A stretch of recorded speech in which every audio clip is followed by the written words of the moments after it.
5, 4, 3, 2, 1, 0. All engine running. Liftoff. We have a liftoff. Vendetta! Vendetta!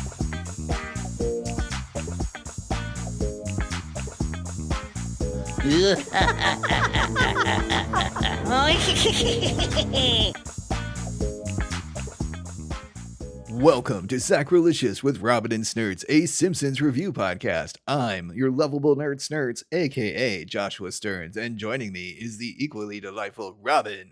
Don't have a cow, coward. Hey, what's going on, Josh?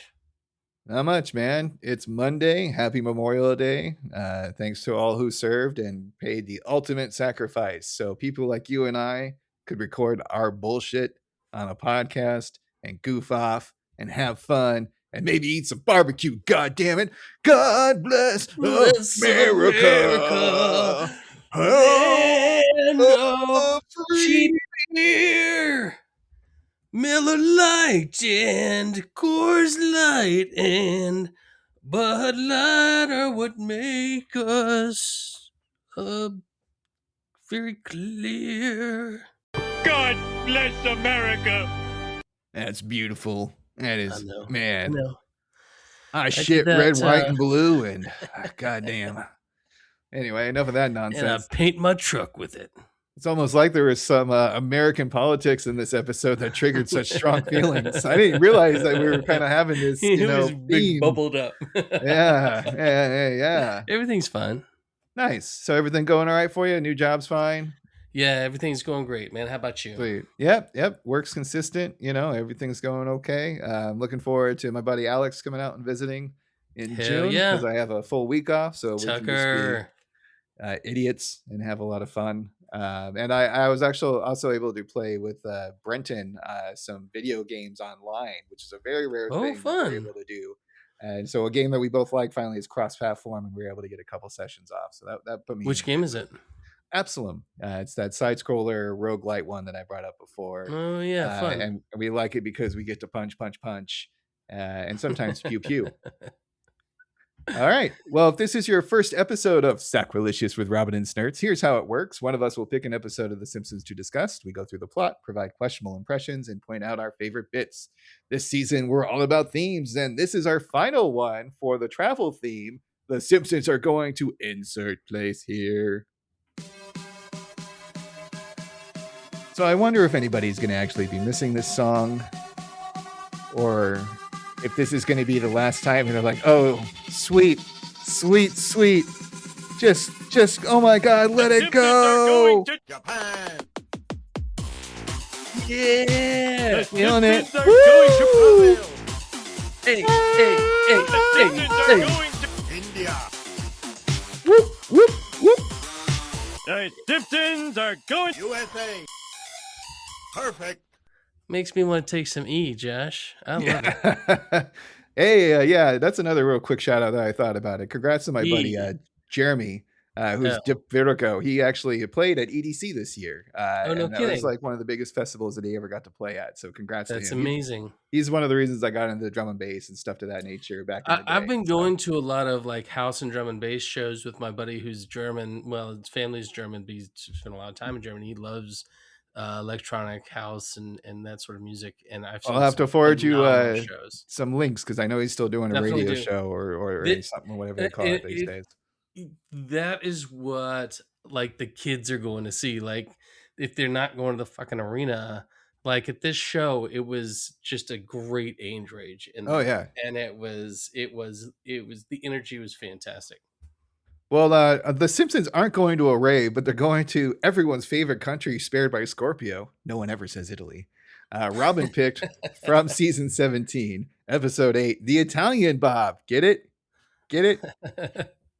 Directed by Mark Kirkland, written by John Frink, with a first air date of 12/11/2005. Now, was Frink named after Frank, who is a friend of the show? But I mean, I think Frink came out a while ago, and I hadn't seen his name. Was he connected with the originally, or they like later hired him because they're like, you're a good writer and your name is Frank, you're in. Yeah, I'm not too sure. I know he's popped up on our past episodes as a writer, but I couldn't tell you what era of The Simpsons. Assuming that he's still on here for 17, maybe Mm-hmm. he's in that like post 13 bracket or something of that Could be nature. But definitely. I don't really know. But those two names, Mark and John, are very familiar. We've had I don't know if they were the same tag team as writer or director, but they've definitely been on one of our past episodes. Very nice. So why did you pick the Italian Bob? Besides the fact that it's a travel theme and we had to have the Simpsons go somewhere. So I'll tell you, Josh. Let me tell you what my thought process was. I had picked the one where Bart gets a driver's license and they go to Branson, Classic. but then we decided that wasn't really in the theme with the family going somewhere. And so I was like, "Oh, I saw this one, the Italian Bob," and then we both went, "Oh yeah, Vendetta," and then yeah, that was it. That's how it Perfect. went. Sweet. Well, let's not waste any more time and get to everyone's favorite copy paste segment, Behind the Wiki. Wick, wick, wick, wick, wiki. Waka, waka, waka, waka, waka, waka, wick. Man, they don't have shit on us, Josh. We should be doing that DJ shit.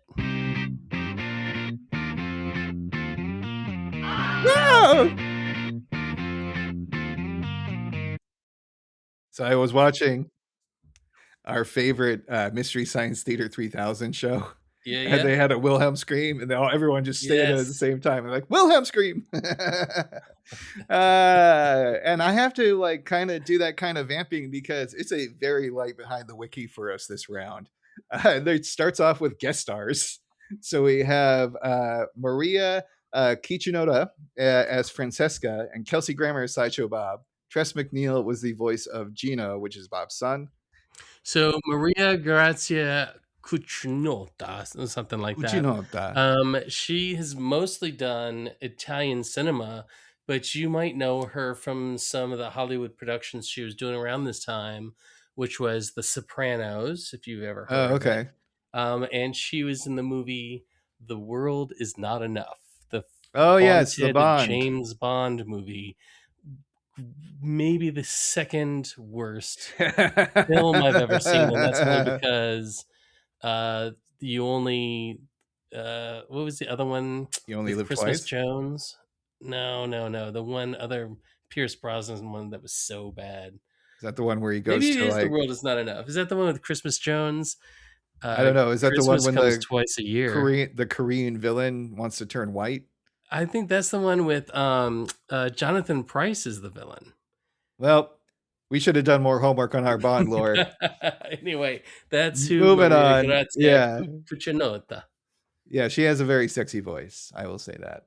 She's The very well known in title Italy as well. is a reference to the 1969 British caper film, The Italian Job.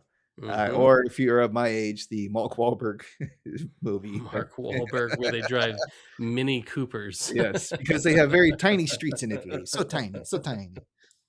Among the locations the Simpsons visit in this episode is Pisa, Pompeii, Tuscany, Rome, and Venice. Like I'm telling you, this is like such a light. There's and then we go into awards. Specifically, Florence, because she says we've passed the Ponte Vecchia twice, which is a Florentine monument, which is See, in there you Siena, go. by the way. Incomplete Wikipedia. You got to go edit it, make it better. Bastards. And then both Kelsey Grammer for his voice acting and John Frank for his writing won awards at the respected Writers Guild and Emmy Awards for this episode. We have a goof, according to IMDb.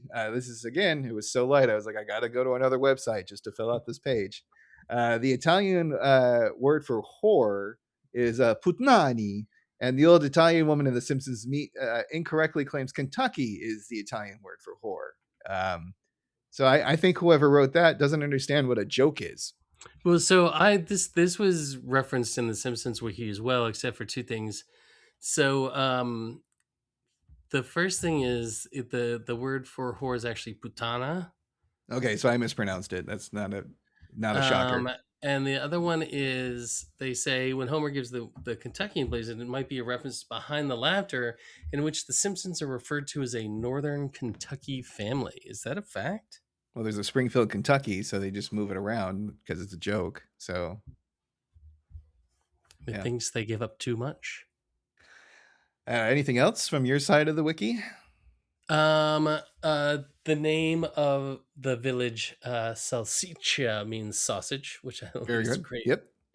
And this episode was shown on February 5th, 2006, which was halftime of the Super Bowl When? For in kicks? 2006. Oh, weird. Yeah, because it has a That was first. when it originally aired. Is it halftime of Super Bowl XL 45? Because this says on the Wikipedia here that's an original air date of 12/11/2005.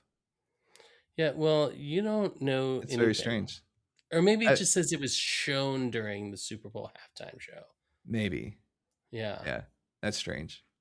Well, I mean, listen, these are clearly fact checked, right? Peer reviewed. Usually the original air date is pretty contempt, solid. Josh. You know, like it came out on this date. It's written down somewhere. You don't know. Yeah. All right. Anything do you else? Donate to Wikipedia. I do every once in a while, and Me then too. they ask me for more. They ask me for more money right away. That's yeah. nice. I mean, that's kind of the way it is, you know. Yeah. Thank you for your $10. We're still poor. What else you got from the Wikipedias? That's it. That's my. Okay. So we get did you talk about the when she rips the suit off, that the number? We're going to talk about that later. Yeah, well, I had that saved later because that wasn't in the Wikipedia. So that's what I'm saying. This Wikipedia is very, very sad because fun facts like the one we're going to talk about later should have been in there, but they're not. Like it's just a very light, I don't know. We should be writing this stuff, Josh. Yes. One more thing for me to do. That's exactly what I want in my life. Yeah, exactly. All right. So we get a chalkboard and a couch gag for this one. What Bart's writing, that one's more jazzy, and that went way over my head. I don't understand what that means. Mine on Disney, I don't think I had a chalkboard gag. So this is also copied from Wikipedia. I've been getting lazy about the chalkboard and couch gags. So that's interesting that there wasn't one like that you saw, because I don't remember. I don't really remember at all. Maybe I should have actually busted out the DVD for this one now that I think about it.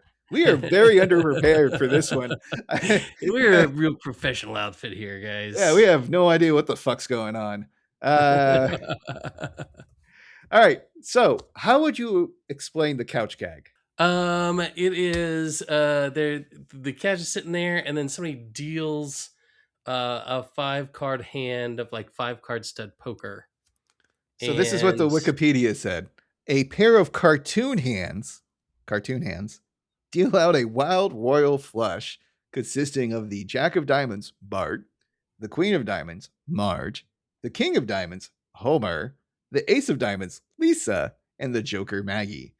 That is the most I have a word count essay submittal that I've ever seen. Yeah, pretty much. Like the way they say like cartoon hands, like it would be like live action hands, like a Monty Python skit where all of a sudden like they're being thrown out there. Like you just say like the family was drawn as cars, they were thrown onto the couch. They formed a royal flush. Yes. Bada boom, bada bing. If the Joker is wild. Yeah.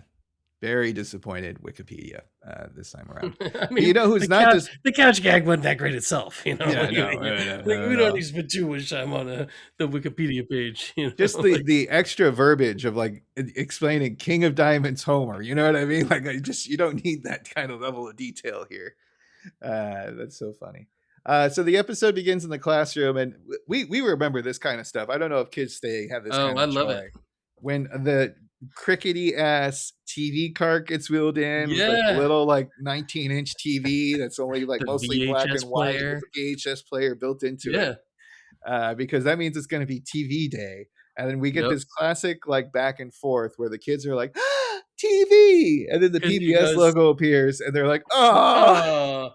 He goes in association with, and they're like, oh, huh? The National Film Board of Canada. Oh, and then the title, Diversity Tales. Oh, and then Willie goes, enjoy your multicultural hooey. It's great, and it's one of those visceral things where you feel it. You know, that was a great day when they turn off the lights. Yep. And they put on the movie, and you didn't have to like worry about school for a minute. But the thing they show is so good too. It's so terrible, Josh. It's so terrible. It was the Feast of the Sea Lion, and they have like these like Native American looking kids, like come brother Titi, let us collect cha-cha sticks. It's Yeah, I thought they were like Pacific Islander or something like that. I expected like Moana to show up. sure, You know, sure. I'm It's here to so say bad. you're welcome.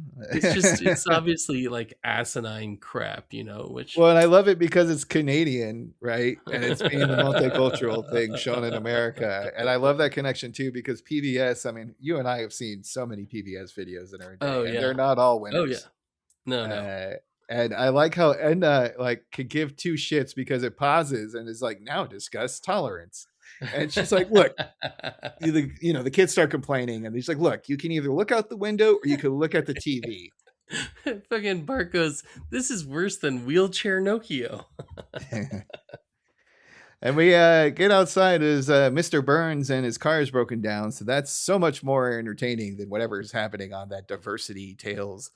All the kids start going out there and they start throwing zingers. Did you have one that stood out to you out of the bunch? Because I thought it was weird how like Nelson sleeps in a cave the previous night, but none of the zingers really hit home for me. No, my favorite part of this scene is like the kids are making fun of his old jalopy like Model T car. And he's like, it was the first car to outrun a man.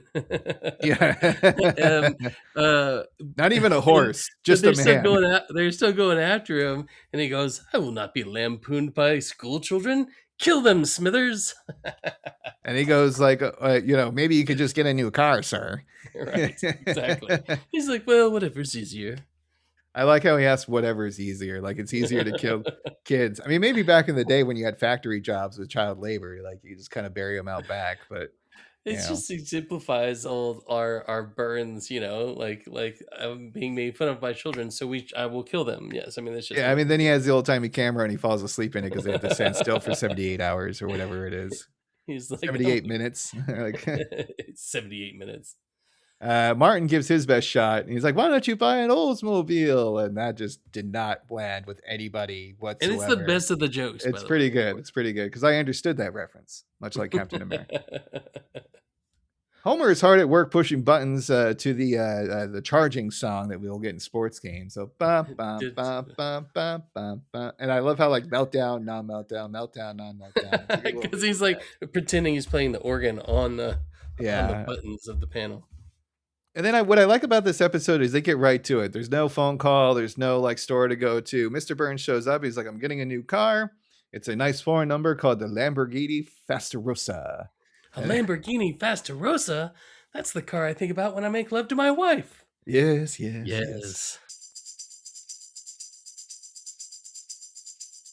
Have you been feeling like less of a man? Uh-oh, not this again. Are you feeling like your bank account is bigger than your other attributes? I mean, it's a pretty big bank account when you Are think your about pickup it. lines as limp as your penis? Hey, goddammit, Kyle. I mean, Then you need a that person- Fasterosa, the uber-rich Whoa. sports car that will make you look like a rock star. hell yeah, I am the Epstein class. And make them forget your shortcomings in the bedroom. I'm listening. Its 10-cylinder supercharged engine will shake their panties off. All right. Even if you are fat and bald and ugly and sweaty and Damn it. stinky. No, you son of a bitch. I told If you you that. are a narcissistic drain on no, hey, society, God the damn it, fat shut this up. I cat can't find the up remote. there God, sucking the fat off of Hey, I'm hitting the button and all society, I'm getting is the this most giant- vulnerable oh, against son of a us, the bitch. poor and the middle class, ruining democracy that once was great. I If hate you're you, a Kyle. garbage human being, God then damn you it. need the Fasterosa. Oh, I like that name, though. My name is Fire. I also love how they just basically, to avoid taxes, he's going to send Homer and his family to Italy. And then Homer's really excited about it until he thinks about it a little bit further. And I think that sets up our first clip. You're sending me to Italy? Yes, Can I take my family? sure. Do I have to hang out with them? It would be nice. It would be nice. I just love Mr. Burns' yes. I also like how Mr. Burns actually has a heart in this one. He's like, no, you should spend time with your family. He's like, oh. So they get It thrown was on your a plane. idea to bring them, Homer. It's funny. They're on a plane, and Burns definitely cheaped out and was not flying them first class. And Homer gets a little annoyed because he looks into the first class and sees someone pulling out one of those little TVs. It's like in the armrest. And he's like, oh, I must have something in my armrest too. And he rips it open and he starts playing with all these wires. And then all of a sudden, like, it kind of pans out and it disconnects one of the engines, which falls onto Cletus's farm. And we get a classic Cletus line. I'm going to take the Cletus. Do you want to take the Brandine for this one? Sure. Hey, Brandine, the kids got us a new playhouse. Cletus, you are the most wonderful husband and son I ever had.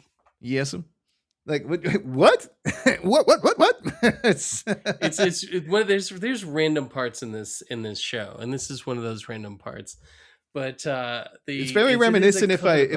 If I may interrupt real quick, it really reminded me of the Nagel joke that we had last time. I'm a sexual predator. I'm a sexual predator. Exactly. You know what I mean? Like, wait, what? There's like a bigger story here.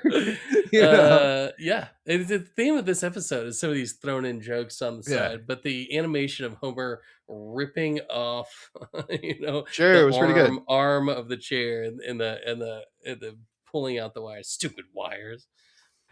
I also love the visual gag for the Da Vinci Airport because they show a number of the flying devices found in his journal. Yep. So if anybody knows, Leonardo da Vinci had all sorts of drawings for flying devices or parachutes or balloons. And of course, all the Simpsons nerds out there were all too happy to find all of those and draw them into this quickly, 2-second pan that we get. It was great. It was great. And we also get more relevant early 2000 political jokes. Lisa has a Canadian flag on her backpack, and she goes, well, some people in Europe have the impression that America has made some stupid choices in the past. 5 years. Now, I mean, this was 20 years ago that this episode came out. So right. She's like, so for the next week, I'm going to be Canada or Canadian. And then Homer is not hiding whatsoever. And that's our next clip here. I think Dad may blow your cover. That flag is mine. Don't mess with Texas. Shock and all, losers. Shock and all. Folks will remember from our last episode when they visited Brazil, Homer was wearing a t-shirt that says, try and stop us, as Uncle Sam took a bite out of the globe. And this is the second time, man. We're actually going to get something later on with Donald Trump that's been messing. Yeah. So I think it's very interesting that these jokes, some 20 years later, really take on. Stay very relevant. Absolutely. Even more so, they've grown. Absolutely. Like, you could play this and say this came out this year, and it would still have played pretty much to the same beats. It would just be a different war in the Middle East. God, we suck. God damn it. But that's the whole point, is the Simpsons writers are referencing this. Homer's in the Italian airport, telling them to suck it. I mean, we're not great. We're not. And then we get a sign gag because, they're not just making fun of the USA. They got the Lamborghini for people who really have nothing inside. And I think I mispronounced it earlier when I said Lamborghini Fasterosa. It's the Lamborghini because, you can't steal the trademark. You get in trouble, I guess. But the Fasterosa, that's an actual car. I like the Fasterosa. It's my favorite Mad Max movie ever. Boom, boom, waka, waka, waka. Well, so it looks like a Lamborghini. Correct. But it's the Ferrari Testarossa. So they were lampooning both companies, and they were also lampooning those Italian arm gestures with the robots. Hey. So this scene is filled with fantastic animation of the assembly line robot arms putting the car together, and then it keeps playing into that. But I love how the salesman is talking to Marge. He's like, this car is the ultimate marriage of design and technology. And she's like, ooh, marriage. It's like like the car itself doesn't get her at all, but she likes that it's the marriage of design. I also like how there's kind of a tighter rapport with the salesman and Marge than there is with Homer, especially after Homer gets encouraged to be irresponsible because Marge is like, oh, it's kind of a shame that we can't see the rest of Italy.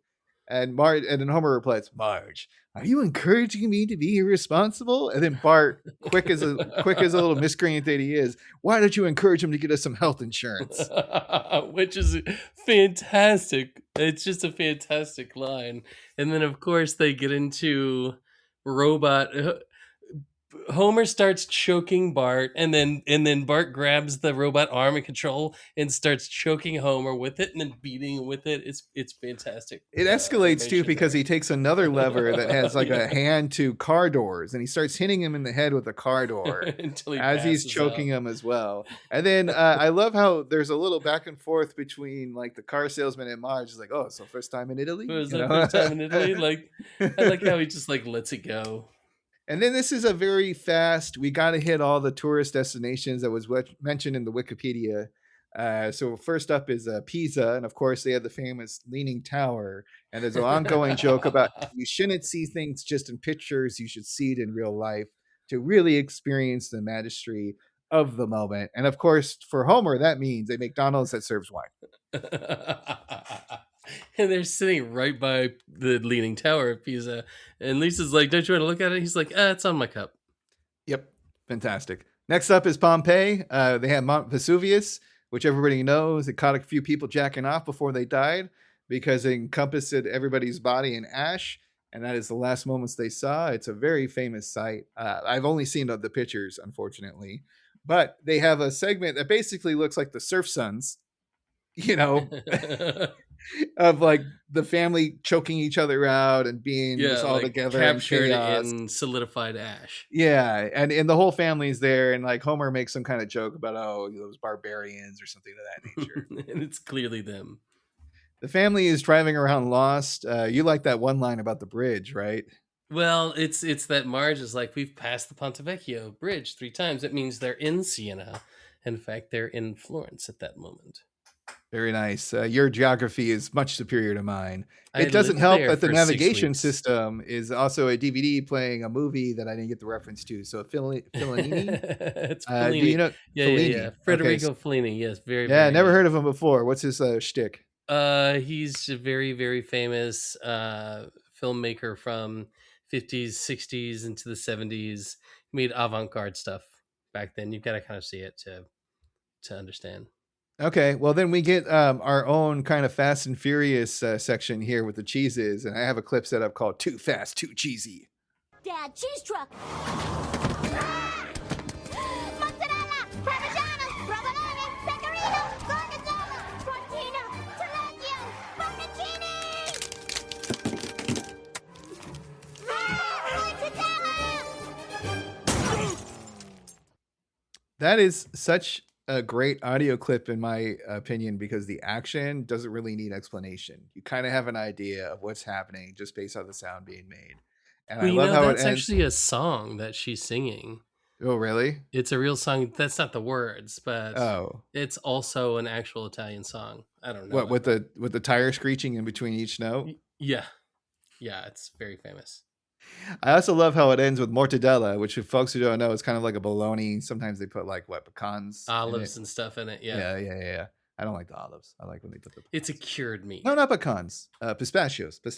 Sorry. You don't like pistachios? No, I like pistachios. I'm Oh, saying yeah. that I like the mortadella with the pistachios in it. I don't like the mortadella with the olives in it. Right.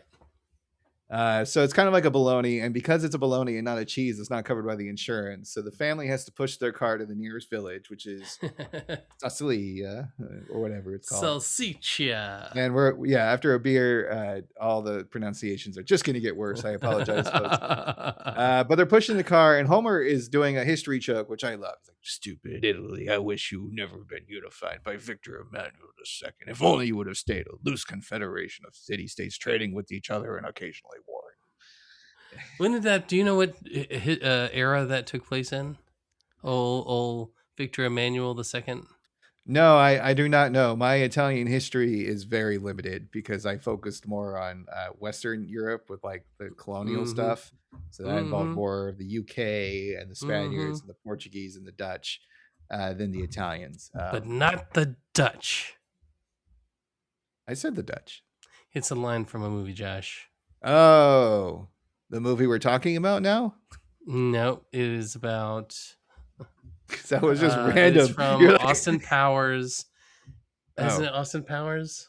Oh, no. Which is it? It goes, I hate people with small hands. Oh, no, people who are intolerant of other people's cultures. Okay. And the Dutch. Gotcha. hilarious. I got there. Wow, that was great. What a journey. All right. So Homer goes up to an old woman milking a goat and asks for help. He is frustrated that she doesn't know English. And my favorite line of the bit is, "Why can't you people learn to speak my language? I learned to eat your food." He's so American. He's so, he imbues the shirt that we had in the last episode. We'll show you. And we get the Kentucky joke because he hands her a mug. It's like, thank you for basically pointing me to the mayor who speaks English. Speaks English, yes. I'm going to give you a token of gratitude. And he throws it to the ground. Says Kentucky. It's like, Kentucky! That is the Italian word for whore. Slaps him across the face. Because, who knows, man? Maybe she's not a whore. Maybe she is. I don't know. In her younger days. Yeah. It's a mafia-run town. Who the fuck knows what's going on? This old Italian lady. Points him to the mayor, of course, who's Sideshow Bob. We get the classic shouting, "Sideshow Bob!" And then he replies, "The Simpsons!" The Simpsons! I just love, it was a very weird, he tried to match the rhythm and syllables or whatever of the Sideshow Bob, Simpsons. I like that Bart goes, "Sideshow Bob, of all the regions and all the villaggi of all of Italia, you had to be il maiore of this one." His Italian in this is great. Of course, they're all fake words, but Bart, when he gets into it, he can speak. He's very smart. Look, if you're doing the hand gestures, it cannot be fake Italian, okay? All right. The funniest thing is we keep doing these gestures we're not on video. This is radio, so I don't know. Yeah, that's fine. That's the problem with Italian radio. You miss half the conversation. You don't know what's going on. Like most Sideshow Bob episodes, we get a flashback catching us up on the life of the attempted murderer. But I really love that Homer's he's like, "How did you wind up here? Yes, tell us your story. But it better have a beginning, middle, end, and you better make us root for the protagonist." And Sideshow Bob goes, "My tale begins, I had to once again attempted to murder Bart." And Homer's like, "All right, I'm with you." And then he's trying to get a new start, so he's doing the very cliche thing of spinning around the globe and pointing to some random destination, and that's the place that I'll go to better my life. And it goes into the order of Orlando, North Korea, Shelbyville, Bartovia. And he kind of goes, "Oh, come on now." Oh, come on now. And then he kind of shimmies to the left of Bartovia. And he's like, Tuscany. Fortune is finally smiling upon me. And then he turns around and we get a rake slap. Immediately steps on the rake. His other nemesis, the rake. And yes, you will be hearing that sound effect throughout this episode. We also get Orlando. The flashback. Oh, actually, that's kind of funny. That's another reason Orlando's funny is because of the Book of Mormon. Mm-hmm. It's like, I'm going to Orlando. So the flashback continues with Bob arriving in the village, and he's a know-it-all dick. And that's going to set up our next clip here. Acceptance came slowly.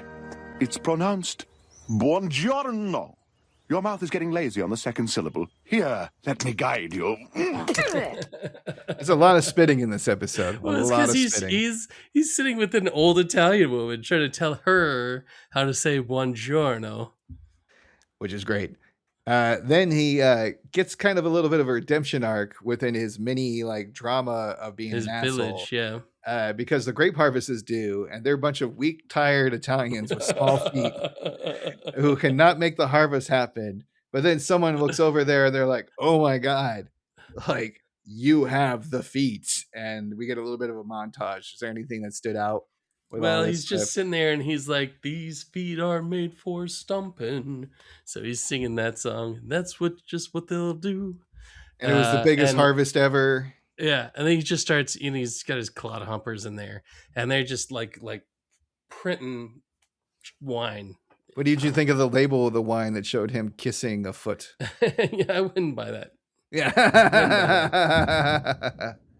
Ooh, thunder. I saw the lightning behind you too. That was fun. Did you? Yeah. We're in Georgia. And Sideshow Bob isn't just killing it with the grapes. He's killing it with the townspeople and the ladies because they make him this mayor and he finds the love of his life, Francesca, and they have a son named Gino. And we get a little explanation of him introducing the family to the Simpsons. Roberto! Amore!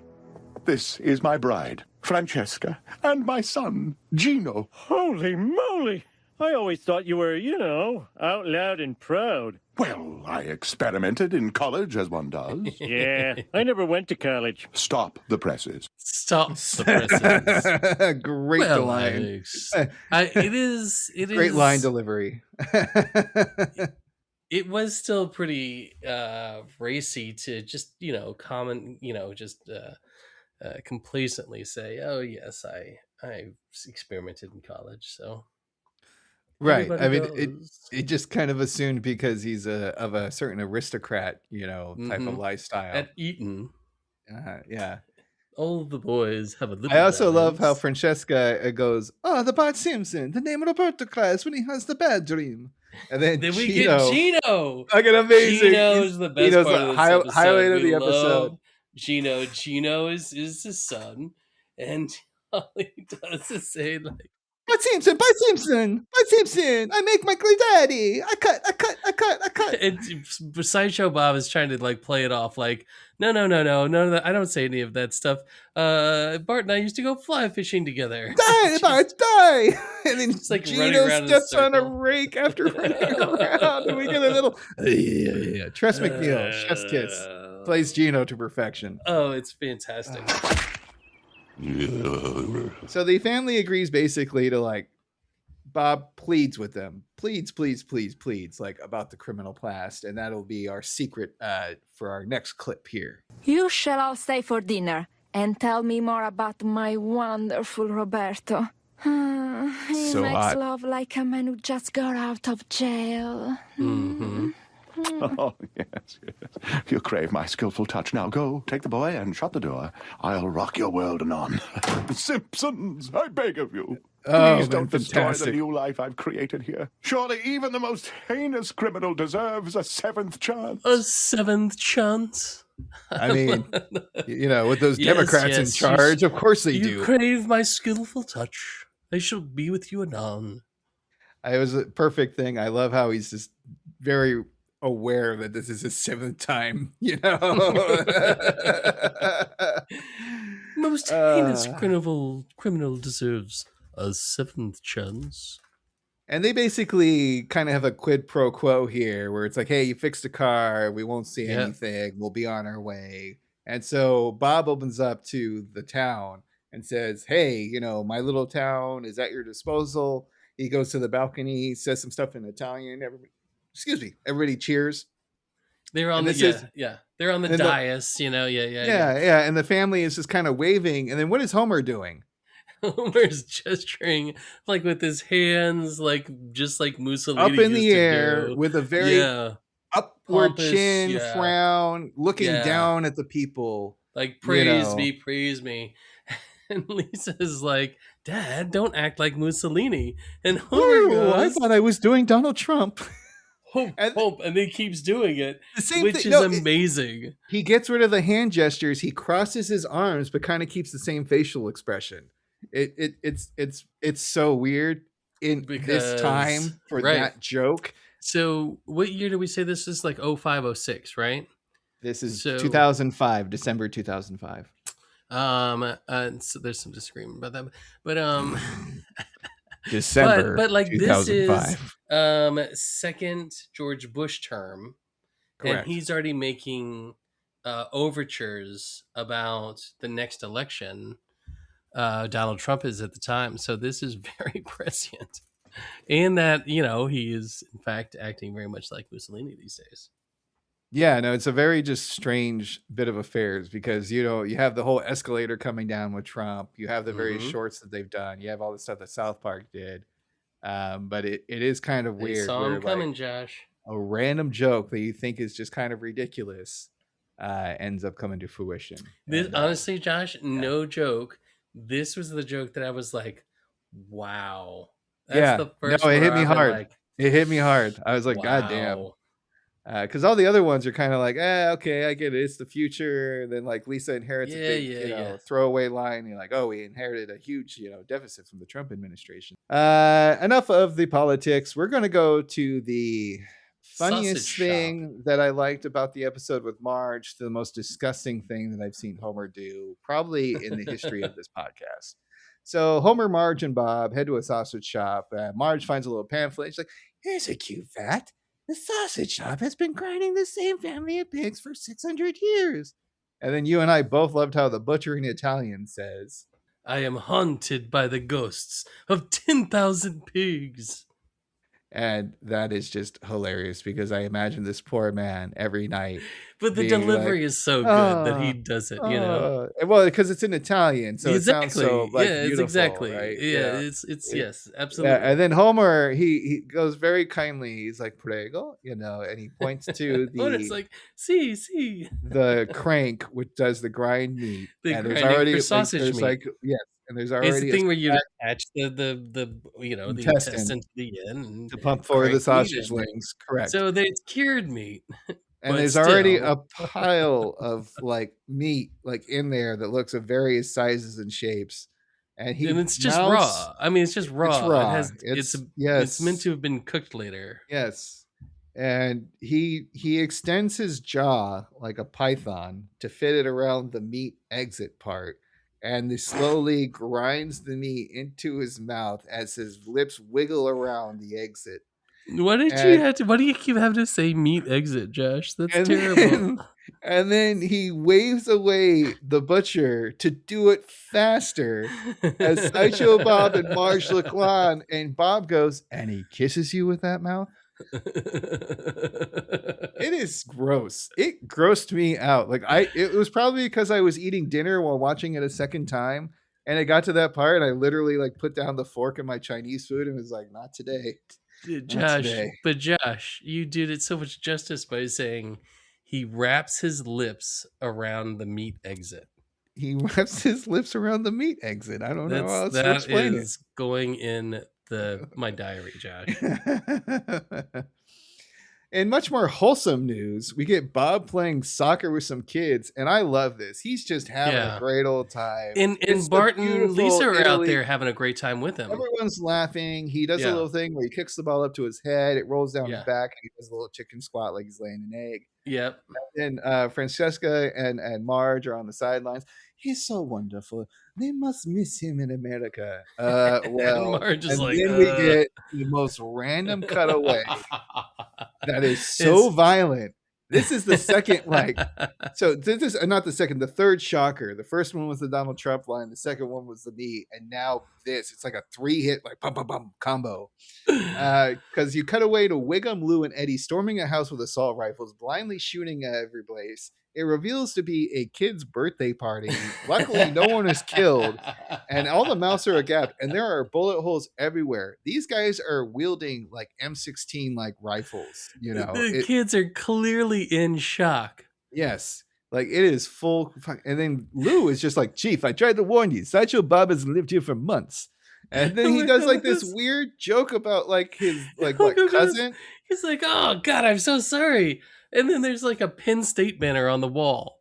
And he's like, oh, hey, is that a Penn State banner? Because my cousin went there. Do you know him? Mark, this is still the same kids that are just they're all mouth agape. They're 7. Their Spider-Man birthday cake has been shot Mark to Wiggum? shit. Mark Wiggum, did you know him? Yeah, he used to play a lot of Tetris.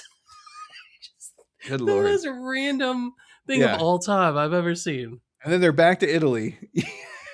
Just Bob is toasting the Simpsons at a feast. They're having a feast. Yeah. Because it's basically the get the fuck out of here feast. And Marge is saying hey, the car's been repaired, by the way. That's right. Why the car. Sorry, thank you very much. The car's been repaired. This is the final send off. They're at a big table, and the whole village is there. And Marge is telling hey, let's not give all the kids wine. And I love it. Because Lisa's only 8, but they're in Italy. So Bob goes, oh, Marge, don't be so Olive Garden. Fantastic line. Bert's like, yeah, this is Italy. Look at the town drunk is only 2 years old. And we get a little Italian Barney. Hey, Mambo Italiano. And then he like burps and his diaper falls down to It reveal a falls little down, baby it's butt. great. But we love this scene. Like, this scene was fun. They have like they're everybody's dancing, everybody's loose, literally everybody's drinking, including Maggie. Probably. I did look, by the way. Maggie is in this entire episode. Yeah, she quite doesn't have any prominently. I think bits they or started scenes. to catch on. I Yeah. think they started to catch on to us. Well, you know, they We had such a love this- limited animation budget until season 17. 17. That's when it finally was. But we both liked like Bart's dancing with the old Italian lady that we've seen Yeah, throughout the right. episode, who has the goat. And the goat's just sitting there looking at him dancing, like so jealous. Like, it's Yeah. a great shot. It's a great And I thought shot. that was going to go somewhere. I thought the goat would come back, you know, for It one was reason or enough another. for me, Josh. It was But, enough for guess me. not. You know, it's okay. And we're about to get a toast, and Marge, you know, has one of her own, and everything seems to be okay. But then Lisa is sloshed, and she's kind of like that drunk uncle during a best man speech. Yeah, she's like commenting on what Marge is saying. Is like, Kind of being a heckler. Yeah. Marge is like, it's obvious Bob is a vaunted pillar of community. She's like, yeah, more like he's a wanted killer in our community. It's not very good material either. And I also, but I do like how she spills wine on herself, and she's like, "Oh, spilled a little wine on myself. That's okay. I'll just spill more wine and go get the wine out." Our Yardley is playing a good drunk. Yeah. Here's the line. Here's the writing, though, Josh. Marge, he deserves to be hailed at this wingding. And to which Lisa can then say, more like jailed in Sing Sing. Man. Hailed as at this wingding. Yeah. The material is pretty weak. It's pretty weak material. So Sideshow Bob hears this and he's trying to usher her out, like, time for bed now. Drunken children tell the ugliest lies. It was going to work too until she stumbled and grabbed for the outfit. And now, Bob, this is on you. Really, it is. You can take off your prison uniform. He's still got You the do not prison have to uniform. have your It's his prison uniform. Clothes How are did you- torn away. How did you conceive a child while still wearing your prison uniform? Because he either leaves it on all the time or he put it on just for this special occasion. Either thing is stupid. He's not the brightest bulb. And then we get the little Wikipedia joke that could, but was not. It says inmate hashtag HABFO2, which is the production number of this episode. So I have a question for you, Josh. Are you able to read the production codes? No. Because like we know it's at like season 6, episode 4, but they all have like HAQ. Yeah, I don't know. That's when someone quotes to me an episode code and like, well, you know this one, right? Obviously, it's the Italian Bob. And I would have been like, yeah, you're beyond me. I'm a nerd. I mean, but there's layers. There's layers and layers and don't get this at all. yeah. Like, when would you just do, season 6, episode 3? I don't know. Because you got to do Hasbro, Arby's, I don't know what starts with a B, Best Buy. I have no idea. Do we, Josh? Do we have to? Yep, that's a joke that failed, and we're moving on. Bob Terwilliger was trying to leave the past behind him. Why must I always try to kill Bart Simpson? After a few bad ideas, Orlando? he settled for Tuscany. There, he met the love of his life. This is my bride Francesca and my son Gino. Life was good. Vendetta! Or was it? Sideshow Bob! Why must I be plagued by this family? What do you want, Simpsons? Can you fix my boss's car? Only if you don't bring up my murderous past. It's a deal. Well, that seemed a lot easier than expected. Or was it? This summer, revenge is a dish best served family style in Fate of the Fasterosa: Bloodlines. Vendetta! I don't wish to brag, but he's evil at an 8th grade level.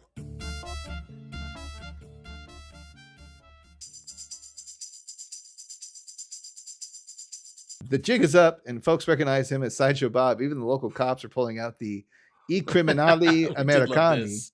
And I love it because it goes through like various people from Springfield. What was one of your favorites? They had Mayor Quimby, and it said it's his crime because they have like Snake, and it says Invasione de Casa, and then under Mayor Quimby it says Drinko de Drivo. They also have some plagiarism stuff in there because they show a picture of Peter Griffin from Family Guy, and they're like Plagiarismo. And then they show Stan Smith from American Dad, and they're like He goes, plagiarismo of plagiarismo. I thought that was pretty good. And then eventually it gets to a Sideshow Bob, and at this point they really start getting the Cape Fear music cues coming in at various beats. And you get the bum, bum, bum, bum. And we're going Roberto, through, is this true? You're trying to make her the murder. but darling, the boy drove me to murder by exonerating a harlequin who I framed for robbery at the Quickie Mart. Oh, it all sounds so stupid. And then the old Italian lady comes in and she's like, you've brought shame on our humble mafia-controlled village. Mafia-controlled village. Get out! They had to get the mob joke in there eventually, and both her and like the goat do they flick their thumb under their tooth, But it's really almost like Romeo understand. and Juliet, like did you bite my thumb at you? Oh yeah, absolutely. But it's a huge part of the episode because it's destroyed his life once more. Sideshow Bob's life is now, he'd found something. Yeah, everybody's turned on him. Destroyed, and you can see the red mist descend over him. And Marge goes, "Uh-oh, he's getting that stabby look." And that's when Bob declares a vendetta, but the Simpsons are already driving away in the sports car. And they don't know Italian. So Marge is like looking up vendetta, and she's like, it means vendetta. Vendetta. Everyone's like, ah! And so we get a little bit of a chase scene going on. A little bit of a chase. This is the big chase scene from like the Italian Job. That's what the movie's known for, in case you didn't know. And they have an escalation joke as well, basically, like, oh my God, like things are really getting out of control. Then Burns is like calling on the phone while Lisa's hung over in the back seat. And I like how Homer is like, all right, Lisa, that's part of life. You're going to have to get used to it. And then finds a little photo of himself saying like, I'll be right there nude. And he tapes that little like picture onto the camera of the phone. And Smithers and Burns are like, huh? What? So he's trying to like not have to talk to. Right, he's saying there's technical difficulties, and so it's technical difficulties. And it's like back in the day when you'd hear the music like, ba, ba, da, da, da, da, da, da. It's like don't. But I like how he had that like little thing, like little drawing that fits perfectly over the camera of the car, ready to go. Of him nude, lounging. He was just there in the village one night, being like, "This will come in handy later." It is Italy, Josh. It is Italy. Bob is lamenting. They basically go through the Roman aqueduct as Bob keeps chasing a motorcycle, and by the end of it, like it's kind of stupid. They land on a statue. They get away by landing on the statue. Remember, Bob is like seeing them getting away into Rome, and he's lamenting his addiction to attempted murder. And he's like, you know what? I should try to redeem again. But guess who's on board? The wife and child. Francesca. Because he's like, activity. Francesca, I swear I'll never do this again. And she goes, no. He disrespected you. So now we have a vendetta. And we have the greatest little thing too. Because that little guy keeps saying vendetta so much, and he starts juggling a butcher knife in the air and throws it up. And then it lands on the tip of his finger perfectly still. And Bob is like, oh, this is the greatest. I found true love. and he has a very cheesy line going, revenge is a dish best served family style. They dropped the little baby. The baby is this very evil like, they drop it. He goes, oh, they pick him up. He's like, oh. So good. And I also love how they all have butcher knives. They all have butcher knives. It's very Chucky, Oh yeah, with little Gino, especially with Gino. Especially with Gino.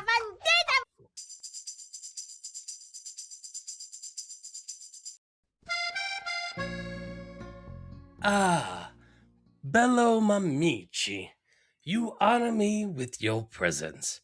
Great Capra e Vecchia of Salsiccia, how may we be of service? Oh, grazie, Fatoni, grazie. Hey, hey, hey! Why does that goat sound like a sheep? Yo, Johnny Tight Lips, come on, man, back me up here. It sounds like a goddamn sheep, right? I ain't saying nothing. Legs, shut up at your face.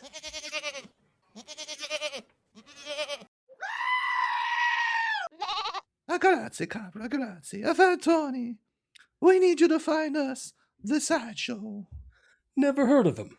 Hey, I know that guy. He's the one with the bone in his head down by Channel 6. Hey, let the goat talk. Oh, I see. Yes, I understand. Grazie. That makes everything crystal clear. Gentlemen, you have 24 hours to find the Sideshow. And to show I'm serious, you have 12 hours. Yeah, he used that same line on the pretzel lady. We still never got the dough. You talk too much.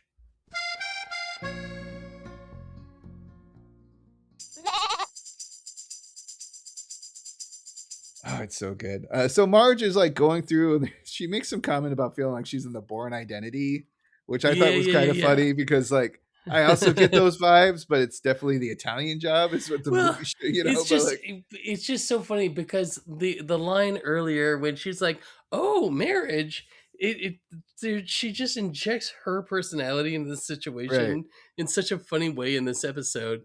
And I would wonder, she's like, I feel like I'm in the Bourne. No, she says, I feel like I'm the Bourne Identity. That's what I'm saying. She feels like she is the Bourne Identity. So like she has like these fantasies about her being like this, like, reactivated spy. I love it. And that's just very funny. And of course, we get a very convenient billboard showing up on a bus that says that Krusty's in town and he's performing at the Coliseum. Hey, Krusty's in an opera here in Rome. He can save our lives. Let's go. Oh, opera. They have that here too? And so he's backstage and Krusty is reading the script and making edits to the classic opera. Oh, here we go. Policia. Polici. It's Italian for clowns. It tells the story of a jealous theater trope leader, Kino, who murders his unfaithful wife and her lover on stage during a performance. And I love how we just get Krusty going, let's see here. I ain't doing that. That's not funny. Here we'll change wealthy merchant to nudist with big rack. This needs punching out. All right, well, that's coming out. 2X. It's classic Krusty. It's one of my favorite things about this because, opera is so sacred to so many. Yes. And just the most highbrow. He's like, that's coming out. I'm not saying that. Krusty is here to take a big Cleveland steamer on your culture. This needs punching up. Lisa explains Bob's Vendetta, and then Krusty kind of has this joke. He's like, Vendetta? What's that? An Italian vending machine? And it's just crickets. Oh, that's my opening joke, and my closer, and my saving, and my topper.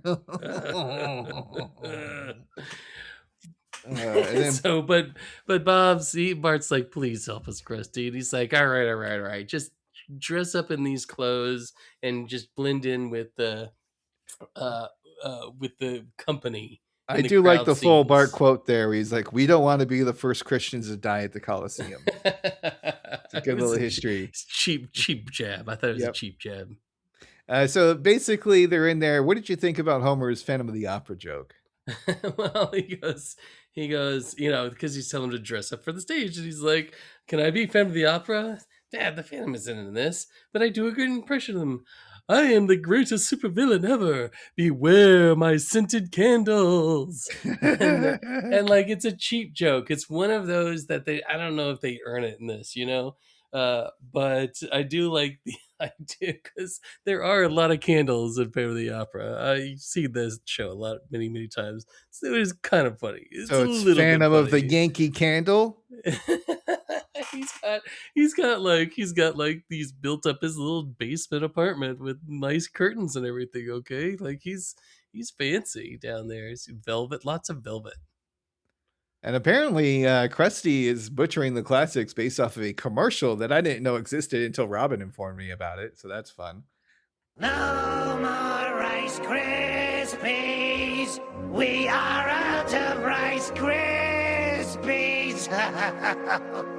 Everybody's like staring at him. Yeah. Hey, don't blame me. I didn't write this crap. I can't believe what that clown is doing to Leoncavallo. And they call me a murderer. At which point, little Gino is on the prowl for the Simpsons, finds him with the little opera binoculars. Vendetta! Vendetta! And he pulls out his knife, starts repeating Vendetta. And we get a great quote from Sideshow Bob where he goes, "I don't wish to brag, but he is evil at an 8th grade level." So and him and the wife are like, "Oh." Yeah, they're having a moment up there as a little Gino slides down the rope. Krusty continues to bomb with terrible stand-up material. He says, "Let's see what else we got here." So I had this beautiful tour guide, right? So I tell her, "I want to see your Naples." She slapped me. No one gets it. There's replies from the crowd. And the guy goes, "We call it Napoli." I also like how eventually he's like, no one is replying. He's like, "I know you're out there. I can hear you being greasy." Oh, that's a good. That's right on the edge there, Josh. That's right on the edge there. But it's funny. It's funny. A trapdoor opens. Krusty falls in and is replaced by Sideshow Bob. And then, of course, he gives a killer performance. Yeah.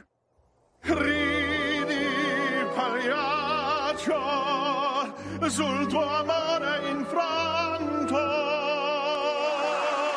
It's so beautiful. That's Sideshow Bob. I know, and he's magic.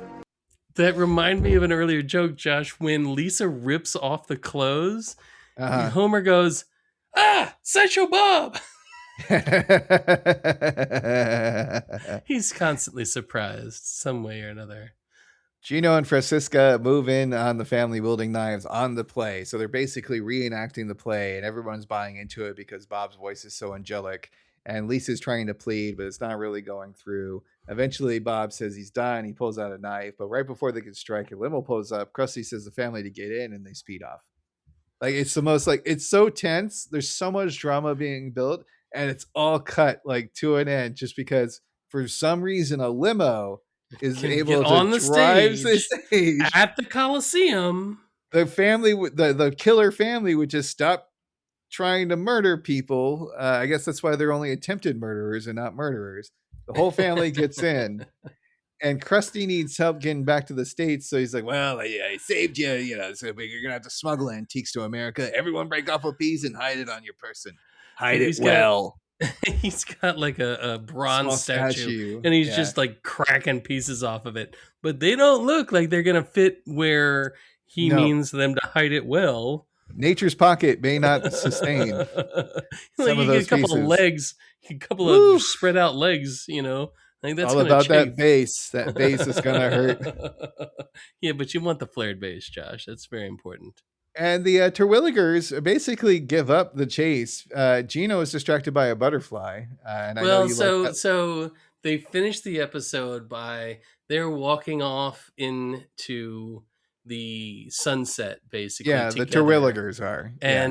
And of course we get Gina going, "Vendetta, Vendetta, Vendetta." And then like a child, he sees a butterfly and he's like, "Farfalla." And he immediately goes evil. It goes, "Farfalla Vendetta! Farfalla Vendetta! Farfalla Vendetta!" And that's how we end the story. Right, because we get a post-credit scene. We do.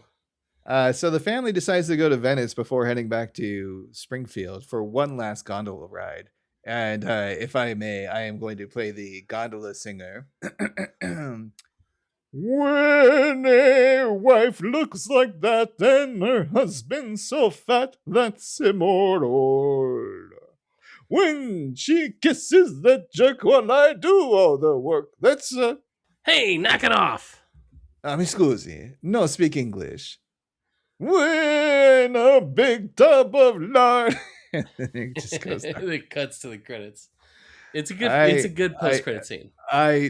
Solid post credit scene. It really made up for the sudden ending of the actual episode. We'll get more into that as we do our next segment. Robin, do you hear that sound? What's that, Josh? Well, you know what time it is. It's the Crusty Brand Seals of Approval. Maybe we should have a song for this too, Josh. You're the person who picked the episode, so you get to go first. What are your final thoughts and Krusty score? There are some great jokes and some not so great jokes. You know, I love Gino so much.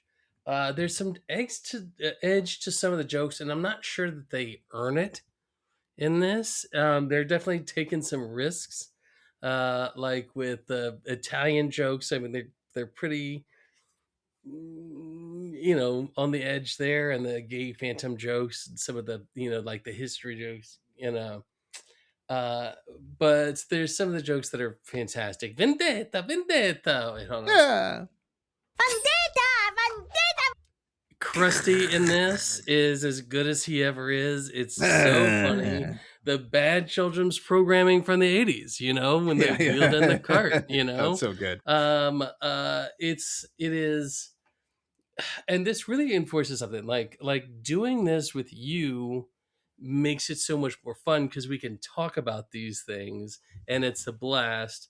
But you know, I would say this is about a 3. Oh yeah. It's fun to talk about with your buddy, but it's not as consistently good as some of the ones that we really put out there. And I kind of think that's a theme for our travel segment. You know, they have some moments that are pretty fun, but they're not necessarily like the home runners, the ones that we come back to over and over again. So what can I say about the Italian Bob? The pacing is good. I like how the family gets to their destination like pretty quick overall. Yeah. Yeah. And then once Bob is introduced, we kick into high gear with this classic Sideshow Bob type of murder plot. But now there's a family twist. Not the family twist we had from a few seasons ago with his brother. This time it's his wife and child. Bum, bum, bum. It's fun to see the Sideshow Bob character grow, you know, and again he does, and he does continue to go in with the attempted murder, even though it's family style now. I like the Italian jokes, mostly because I have Italians in my family, and I've heard way worse between them than anything I've seen here. I will agree, like especially the one who's like, I can hear you being greasy. I was like, oh, I like it. It is okay. My favorite one. It says something about me. Yeah, like that's We're funny as shit, people, but like, Josh. but yeah, like that's definitely a stereotype. Oh. But it is interesting too because Italians are like one of those stereotypes that can be made fun of still in this country, and doesn't seem to get as much of a backlash. You know, you can have the Italian chef being like, "Oh, you scum! You're not scum like Krusty. You're just scum. You know what I mean?" You know? And we were doing terrible Italian accents during our fake ads and everything like that. So I don't know. It's very interesting how certain cultures don't wash on my hair. Yeah. Obviously Vendetta being screened by Gino is hilarious. It makes me laugh every time I watch the episode. Finally, Vendetta! endings are hard, and sometimes a limo showing up on a theater stage to drive the family to a safety is an acceptable finale, especially followed up with art smuggling and a funny post-credit scene. That post-credit scene really pushed me over the edge because I thought it was going to be a 2, but after like having that whole song stuck in my head for a couple days, I'm giving it a 3 out of 5. Oh yeah. There we go. Look at us matching up again. But this is the thing: is you have to watch this if you're a fan of the show. Like this is Bob's family, you know, expanding, and it keeps going, and they do this because Kelsey Grammer is such an integral part of the Simpsons show one of the great characters, if not the greatest side character. And in this one, we get him singing opera again. And I am sure that Kelsey Grammer had so much fun doing The Simpsons because they're like, nah, man, like, go for it. Like, Right. sing Puccini, like, let's do it. Well, I and don't actually he know who seems to wrote he really seems Pugliese. to fit into the Italian village lifestyle. Like it kind of Yeah. makes sense Yep, that he would 100%. be somebody who would fall into that as like a redemption arc and just loving the culture. Is that part of? I Oh, I think wonder if that's that's kind part of of the Italian Job. Is where the main character is like tried to retire in Siena. I don't remember to be I've honest. never seen it. Yeah. I mean, I saw the Mark Wahlberg one, but I don't feel like that doesn't count. Yeah, I also tried to watch that last night before and I fell asleep during it.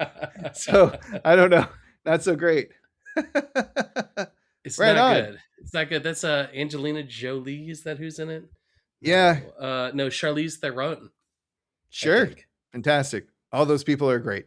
She's... And that's a wrap for Sacrilicious with Robin and Snurts. We hope you enjoyed this episode. Please do all the cliche things. The liking, the following, the commenting, or just tell a friend. We are currently on Spotify, YouTube, and Apple Podcasts. All right, Snurts shout outs. Man, I have a documentary recommendation for you, man, but there's a joke involved. You mind if I tell you the joke? No, go ahead, please. All right, so a man goes into a television about his family act. His family act involves himself, his wife, his son, his daughter, and his dog. And they are a musical act, but they also do their own stunts. So they decided to bring in a giant cross. Now you think it's like the cross of a church, but no, it's a little different. It's a little less offensive, but a little more offensive than you're imagining right now. Each of the individuals proceed to take off their pants and sit onto this cross and start spinning clockwise while we start playing the song. You spin the record round, round, like a record now, round, round, round, round. At this point, the dog starts coming up and starts licking each of their private parts in the situation. They're going counterclockwise, it's going clockwise. I see. And we continue to have the music playing in the background as I proceed to invite my grandmother on stage. And she immediately decides to slide onto the cross and start doing the moonwalk like she's Michael Jackson. At the same time, the dog starts doing that and licking her ass at the same time. Each of the individuals in that stage who have tits start lactating. And they continue to do sprinklers. At this point, it looks like a golf in the early morning when they're trying to wet the field. This goes on for another 5 or 6 minutes. And all of a sudden, we all decide to hop off the cross, give our assholes a little bit, and we start fucking each other clockwise, where the other one starts fucking each other clockwise. At this point, the dog is having such a good time that it's so confused that it's just kind of fucking off and doing what the hell it wants. All of a sudden, we have an English banner come back, and we start playing God Save the Queen as we all try to take a bow. We fall down on our faces. We fall down in the fecal manner. We swim around in a little bit as this turn round and round record stops singing there. We all point to camera and we smile. And that's the end of the act. Oh my God. What could you call this act? The Aristocrats. That is amazing, Josh. But I saw the same documentary. That's amazing because that was going to be my same shout out. No shit. Except that's wild. Josh, you got it entirely wrong. Oh my God. Maybe I was too high. Entirely wrong. No. Okay. So a woman go? goes into the IRS. She's made an appointment. She sits down with the IRS agent and says, "You have denied all of our expenses for the show that we do." And the IRS man says, "Well, I didn't think it really compromised the show." She said, "Well, let me tell you about it." And she says, "It's me and my husband. We come out on stage, right? And we have 2 giant cages that we're locked into, spread akimbo. And then we swing over and then come together and he starts face fucking me through this cage, right? At this point, our trapeze artist children come in, one girl and one transsexual boy, and they trapeze in, flip in the air, boom, they stick together with a double dildo and come down on the cages. The cages break open. We all fall to the ground. I start fucking one of my children. My wife starts fucking another one of the children. We get a double ass dildo, and the kids are going it. We're at the front. We're going like this and like that. And then the horse comes on stage, right? And the horse gets me first, mounts me from behind, is fucking my ass while pussy fucking my child with a double dildo. And then that's when the dog came in, Josh. Is the dog is dragging our grandmother up on stage. She's dead. She's been dead for a few days. She's smelling a little ripe. Dog starts fucking grandma. Everybody looks over like, oh, that looks good. So then one of the kids goes over, just starts plowing to grandma's cooch, just like nom, nom, nom, nom, nom, nom. Another one of the kids is just sitting on grandma's mouth, like grinding in, like a pile driver. Fucking dog comes over, starts fucking the daughter in the ass. Trans son, I'm fucking in the ass. Wife is fingering my butthole and licking it out, and the whole thing just explodes in jizz. Just explodes. Horse jizz. The horse is the fucking dog is fucking the kid. The horse starts fucking the dog. Pulls out. It's just jizz everywhere. The entire crowd is covered, and we all stand up and do a flourish. And the IRS agent goes, good God, do you have a name for this act? And we go, the Aristocrats. God damn it, I like yours so much better than mine.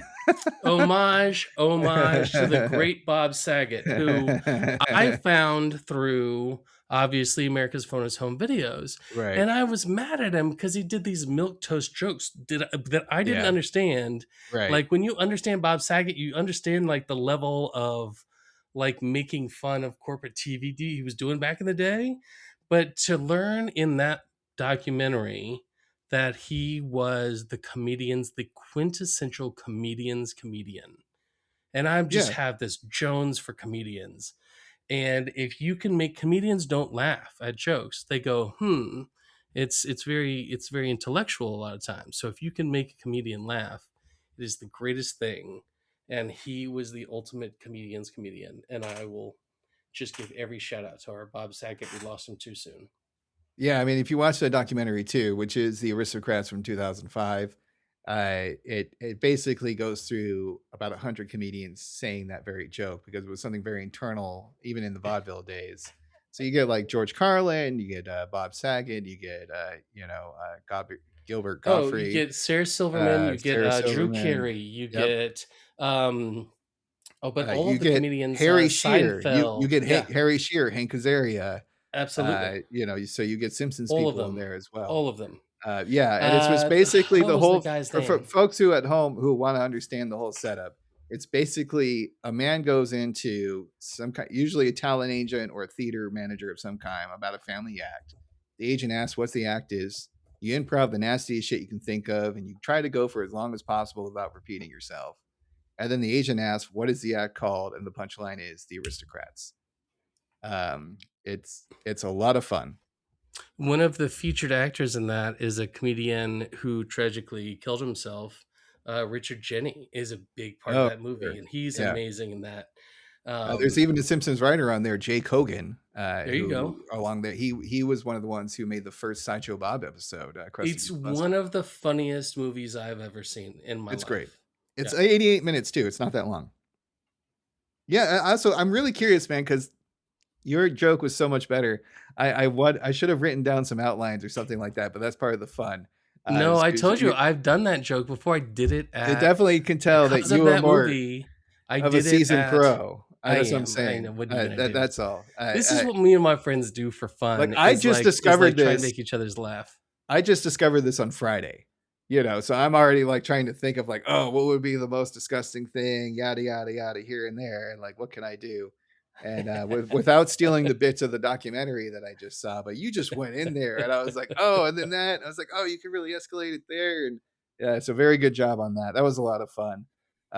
So I also wonder if I'm going to beep any of this out, or if we're just going to leave it all in and put a warning before. Yeah, it's gonna be hard to. We were thinking about how like bleeping it might make it more fun because it was just like bleep bleep bleep, and then the dog bleep bleep bleep bleep bleep bleep.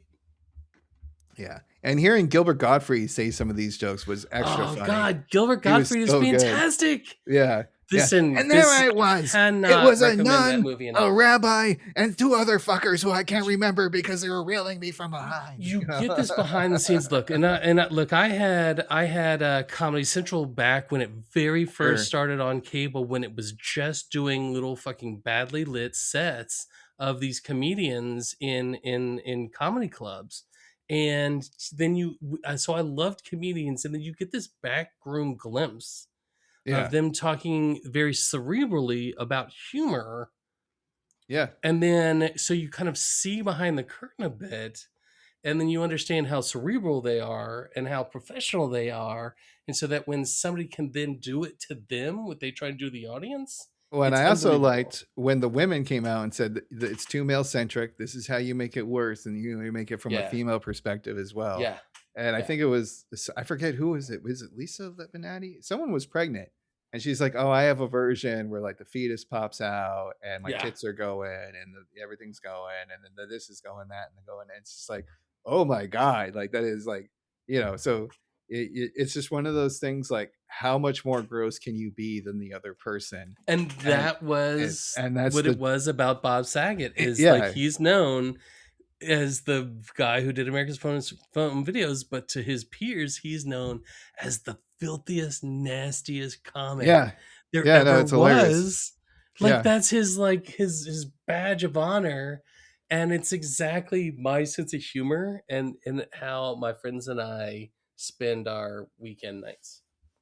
Very good. Well, I'm glad you were down, because I wasn't sure if this would fly or not. I'm still not sure how this is going to like go off or sound for the whole episode, because we ended up spending another 10 minutes just talking about this other thing. But I really enjoyed this conversation in this part. I also want to thank all our listeners and appreciate them taking the time to tolerate our nonsense. Let us know, like, are you aware of the Aristocrats? Is this something that you are aware of in general? Like, do you have your own version of your own favorite joke? Like, maybe send it in and we'll play it. Who knows? We could become the Aristocrats with Robin and Snerts. The Aristocrats. And also a special shout out, as always, to Moxford, the reddest fan of them all. The Jacta. As always, if you want to hear from me more, you can listen to the PlayStation Experience and PSVG. I'm also on social media at Lord_Snerts, but no one really cares. That kind of thing is dead. Robin, outros, plugs, go. No. Yeah, you good? No, we did it. We did that. Fantastic. That was the outro. Our goal is to have the next episode on June 14th. Oh, wait. No, I did have trouble. Been rewatching The Expanse. It's fantastic. There's another one. Nope, I forgot it. Totally worth it. Our goal is to get the next episode out on June 14th. This will start our second theme this season. Marge gets a job. I picked from season 4. Marge gets a job. It's meta. A little on the nose. A little on the nose. A little on the nose. So until next time, Robin, hit me with that sweet, sweet quote. Uh-oh. He's getting that stabby look.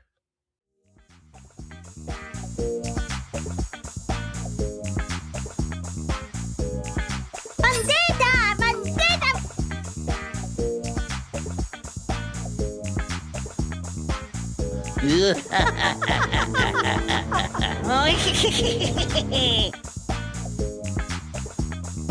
Tranquility Base here. The Eagle has landed.